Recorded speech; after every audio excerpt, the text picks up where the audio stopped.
baik, maka tidak ada kalimat jam kerja. Jam kerja itu formal. Saya tidak penting jam kerja, Pak. Kenapa? Kita bisa masuk jam 7, keluar jam 3. Tapi itu semua tidak ada arti kalau tidak ngapa-ngapain. Yang diperlukan tuh langkah-langkah out of the box, menyelesaikan problem. Saya tugas kepala PU. Masuk ke sini, saya tadi lihat jalan bergelombang. Kemudian ini kawasan industri. Jangan sampai ada persepsi di mata publik investor Indonesia dan investor nasional, pemerintah Indonesia, pemerintah Jawa Barat, pemerintah Kabupaten Subang tidak memperhatikan pertumbuhan ekonomi. Sehingga masuk kawasan industri jalannya bergelombang. Saya minta kepala PU nggak usah ngomong proyek, kita cari duitnya, dalam waktu 2 minggu jalannya sudah rapi, berbeton dan dilebarkan. Itu cara kerja. Ini cara, Pak. Yang kedua, kalau saya tidak berimajinasi lawan premanisme, lawan ormas-ormas yang menjadi alat bagi orang, gitu kan, yang sifatnya preman. Bukan ormas dilawan, tidak, ormas baik juga banyak, tapi ormas yang sifatnya preman. Ya, sifat preman ini ya harus dilawan, jangan dibiarkan. Kenapa selama ini mereka berani? Karena semua orang takut. Kenapa semua orang takut? Nggak tahu. Takutnya kenapa? Kata orang Sunda, tong ingis ku bisi, tong rempan ku sugan. Dari dulu orang takut sama kunti. Dari dulu orang takut sama genderuwo. Dari dulu orang takut sama kelong wewe. Pertanyaannya adalah, ada nggak orang yang mati dimakan kunti? Kan nggak ada. Nah, ketika pemerintah mengambil tindakan, ketika pemerintah memutuskan, ternyata nggak ada tuh, bisa selesai, rapi, tertata, beres. Nah, ini diperlukan cara tindak out of the box untuk melakukan tindakan dan mengambil resiko dari sebuah tindakan. Maka saya memilih menjadi pemimpin yang mengambil resiko terhadap setiap tindakan. Nah, karena mengambil resiko, konsekuensinya dalam pikiran kita hanya satu, mengabdi, titik. Nggak udah lagi ada yang berpikir yang lain, sudah mau apa lagi. Nah, karena itu, maka dari sekarang saya tadi ngomong kepala Satpol PP, saya bilang gini, saya nggak mau lagi ada pegawai numpuk. Saya itu paling nggak suka lihat pegawai datang gubernur penuh. Ngapain? Artinya kalau setiap pemimpin datang di situ penuh dengan pegawai, itu cermin pegawai nggak ada gawainya. Harusnya apa? Nggak usah penuh, orang sudah ada jobnya masing-masing. Itu saking nggak ada job. Nah, kenapa saya kalau melakukan tindakan pembongkaran dan sejenisnya nggak mau ngelibatin banyak orang? Karena terlalu banyak orang yang ngumpul dibanding orang kerja. Bongkar bangunan, ASN penuh, tapi nggak bongkar nama Satpol PP. Satpol PP nanti mau palu-palu aja. Kan ini mindset, saya sudah membangun mindset dari dulu. Oh, kalau pergi ke sini harus bawa palu, harus bawa gergaji, harus bawa. Ini yang dibutuhkan. Nah, jadi kita bergerak itu berdasarkan kebutuhan. Nah, sekarang tahap pertama kita adalah premanisme di kawasan industri sudah clean, sudah bersih. Tahap kedua adalah infrastruktur. Tahap ketiga adalah pegawai negeri, pejabat negara, siapapun dia, tidak boleh menjadikan industri menjadi objek untuk cari duit. Tapi dia harus didorong untuk berjalan dengan cepat, berproduksi dengan cepat, melahirkan orang untuk bekerja. Kenapa? Karena pemerintah tidak bisa nyiapin lapangan kerja dalam jumlah banyak. ASN ada batasannya, P3K ada batasannya, dan kemudian negara juga ada batasannya. Karena keuangan kalau disedot oleh pegawai terus, kapan membangunnya? Maka yang berikutnya adalah mendorong lapangan kerja. Di mendorong lapangan kerja ini, maka tugas negara satu, mempermudah regulasi, jangan dipersulit. Perizinan harus cepat. Bila perlu orang nggak ada konsultan, siapin konsultannya oleh pemerintah. Itu caranya. Nah, kemudian rapat-rapat harus diperpendek, harus dipercepat. Lahir keputusan harus cepat. Gubernurnya, bupatinya harus secara teknis detail, ngerti masalah, bagaimana mengurai masalah dan bagaimana menyelesaikan masalah. Setelah itu berikan jaminan untuk memberikan jaminan pada investor, kamu jalan, saya jawab, kamu jalan, saya tanggung jawab. Selesai, Pak.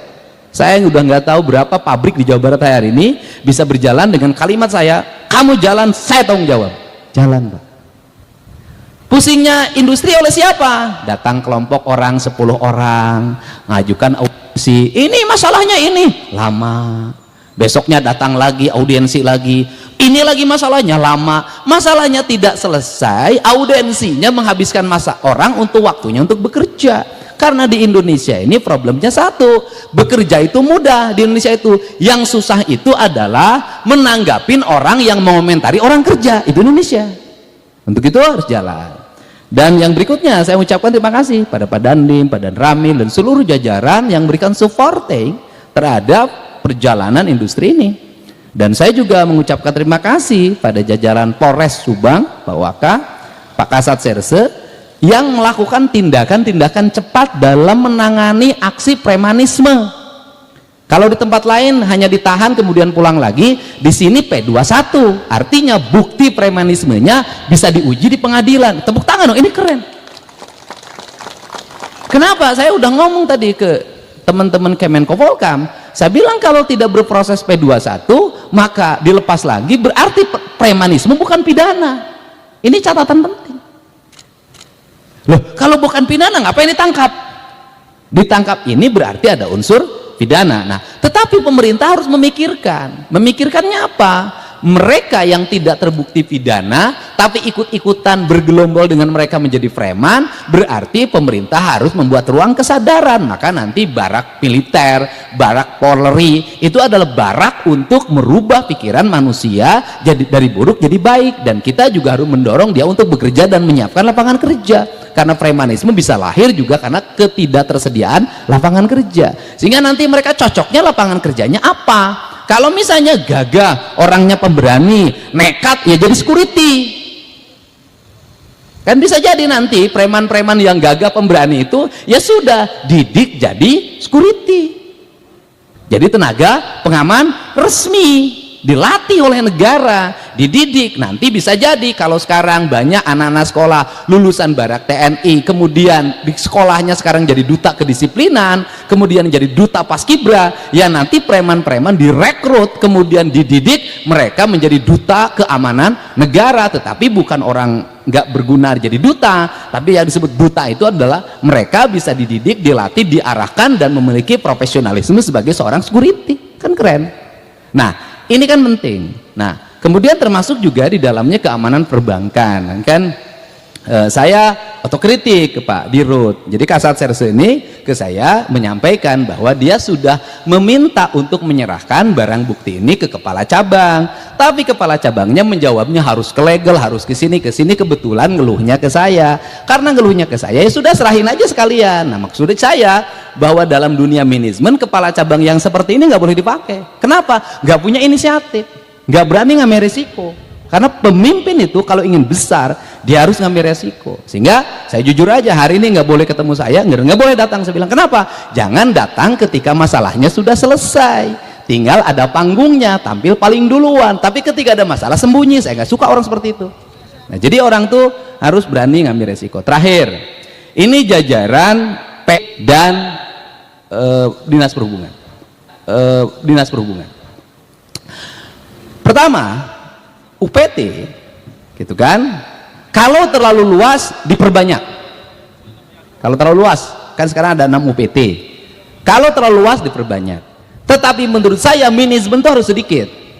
Yang kedua, di setiap UPT itu nanti ada satu mobil yang khusus menangani PJU. Oke, satu.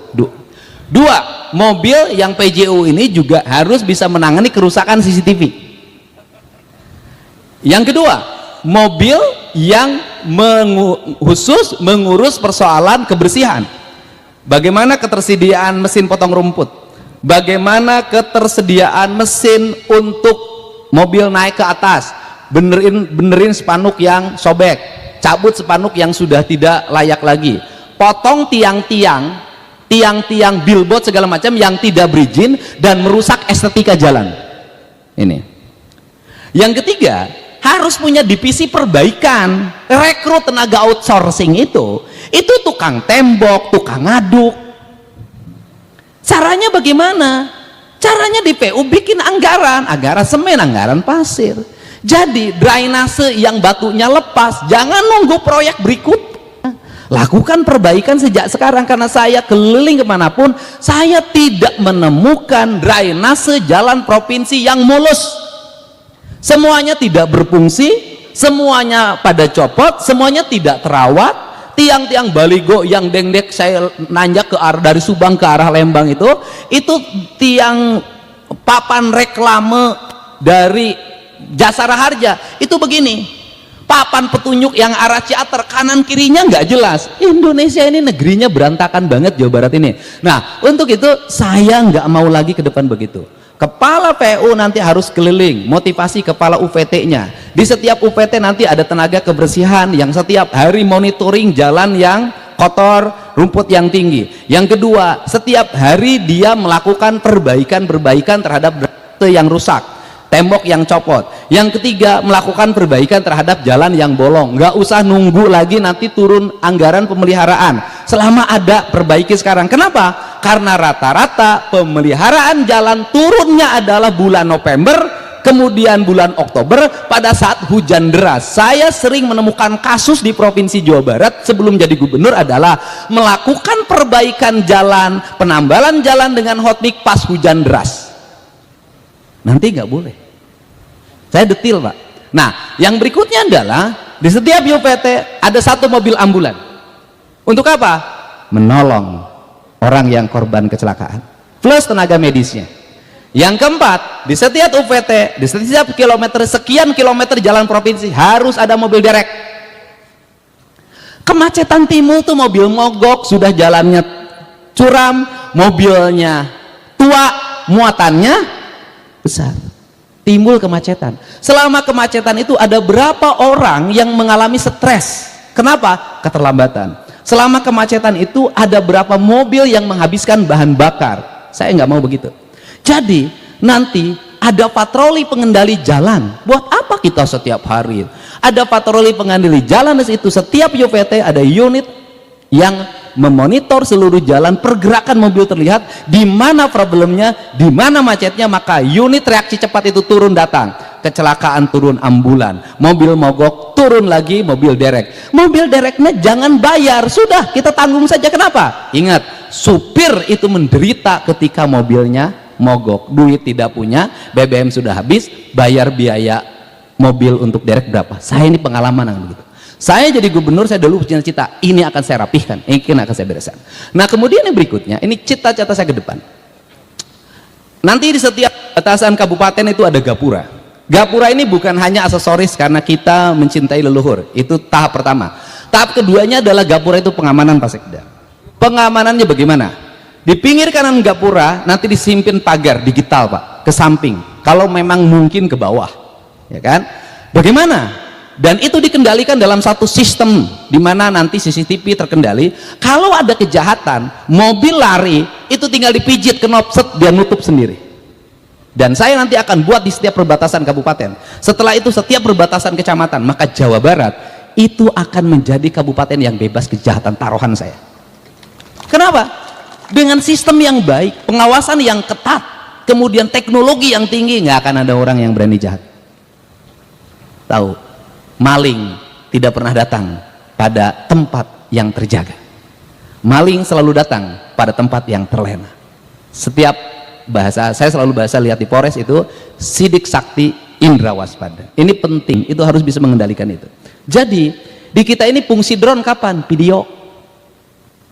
Jadi lamun aya acara drone itu di mana-mana. Kenapa? Pejabatnya pengen ada videonya dari drone. Nah, ini penting. Nah, terakhir ini Dinas Pendidikan, ini saya nggak boleh main-main lagi. Pemda Provinsi Jawa Barat sudah mengedarkan jam malam. Jam 9 anak sekolah harus kembali di rumahnya, kecuali lagi sama orang tuanya, ada yang sakit, dia lagi bekerja untuk memenuhi kebutuhan hidupnya dan sejenisnya. Nanti saya tidak mau mendengar ada kejadian atau peristiwa di atas jam 9 menimpa anak pelajar SMA di Purwakarta, di Jawa Barat. Kalau ini terjadi, kepala dinasnya mundur. Kenapa? Kepala dinas harus mengkoordinasikan seluruh Jawa Barat. Setiap malam dia harus bisa connecting dengan Kapolres, dia connecting dengan Kapolsek, dia connecting dengan para kepala desa, dia connecting dengan para kepala kelurahan untuk memastikan anak Jawa Barat itu aman.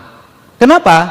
Karena ingat hari ini jarum jatuh di Jawa Barat akan menjadi peristiwa yang menggemparkan Indonesia. Kenapa? Sudut pandang mata hari ini tertuju ke Jawa Barat. Baik akan memotivasi berbagai daerah, buruk kita akan menjadi hinaan banyak orang. Ini tidak boleh main-main kerja dengan saya. Tidak boleh lagi ada tujuan-tujuan lain kecuali memperbaiki. Semua orang harus bekerja, berusaha untuk senantiasa matanya terbuka, berkendali, berkomunikasi, tidak feodal, tidak lagi feodal gaya raja gitu loh. Kalau disebut raja boleh, tapi kerjanya harus cekatan. Nah, tetapi ini yang harus dilakukan. Ini prinsip-prinsip dasar termasuk kelautan. Kelautan segera membuat konsep. 2 minggu lagi kami akan MOU dengan TNI Angkatan Laut. Targetnya adalah tidak ada sampah di pantai, tidak ada sampah di sungai, bebas Jawa Barat dari limbah dan pencemaran lingkungan, dan kemudian menjadikan laut itu sebagai halaman rumah Provinsi Jawa Barat. Nah, ini langkah-langkahnya, dan tidak boleh lagi karena saya mah awewe, nggak bisa karena sudah jadi pejabat, tidak lagi ngomong perempuan dan laki-laki. Anda setara dengan laki-laki. Jadi kalau keluar jam 12, keluar jam 1, nggak ada urusan dengan status perempuan. Kenapa? Anda hari ini pejabat dan sudah mengklaim diri bahwa perempuan dan laki-laki sama. Artinya melaksanakan tugas dan kewajiban juga sama. Kerja saya ada kerja teknis, ya, jadi yang terakhir tidak boleh lagi ada anggaran kajian-kajian di dinas-dinas. Kajian ini, kajian ini. Saya tadi sudah meminta ahli yang sekolah dari Jerman, tolong, saya bilang, rubah produk kajian di Provinsi Jawa Barat jadi energi. Jadi buku kajian dirubah jadi energi, karena itu hasil kajian nggak tahu sudah berapa ratus miliar itu uangnya. Semuanya harus taktik, teknis, kita nggak punya banyak waktu. Dan kemudian kita hari Jumat ini 100 hari, dan 100 hari ini nanti harus termonitor. Yang berikutnya adalah posting media sosial hanya satu, pekerjaan. Tidak boleh posting-posting yang lain di luar pekerjaan. Harusnya adalah produksi. Produksinya adalah produksi apa yang kita kerjakan. Apa yang kita kerjakan, ceritakan kepada masyarakat. Sampaikan kepada masyarakat, lihat apa yang dilakukan dan apa hasilnya. Baik dan buruknya masyarakat yang menilai. Untuk itu saya ucapkan terima kasih. Selamat bekerja. Bekerjanya mulai detik ini Anda sudah bekerja. Lakukan langkah-langkah cepat dan penanganan. Tak ada waktu lagi kita untuk leha-leha, rileks, santai. Karena dibimbing dengan saya berarti diajak untuk berlari.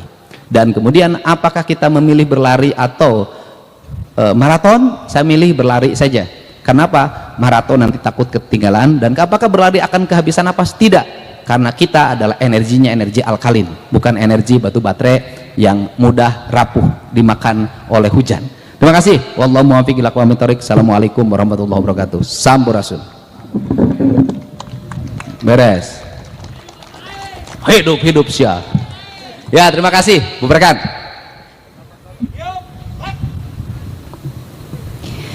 Demikian upacara pelantikan pada hari ini telah selesai. Terima kasih atas perhatian. Wassalamualaikum warahmatullahi wabarakatuh. Jalan. Ya.